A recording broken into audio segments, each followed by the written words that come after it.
Hello, may bagong bike tayo ngayon, full suspension, Giant. Napakaganda po ng kulay niya. Kulay green po. Ayan po. Trans X po yung ano yun sa pangalan. Ayan po, napakaganda po. Halotech po yung plato.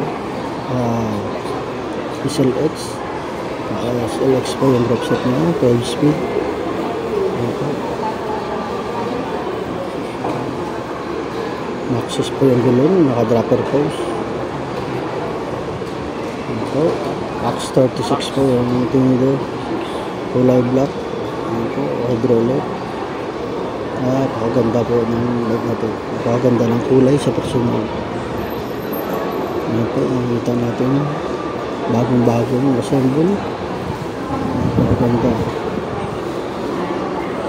Ayan po. Ang kita naman, napakaganda.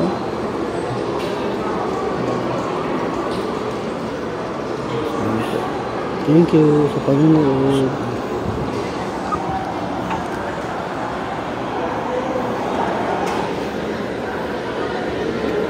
Purpose po yan. Function. Napakagaan, maganda sa trail.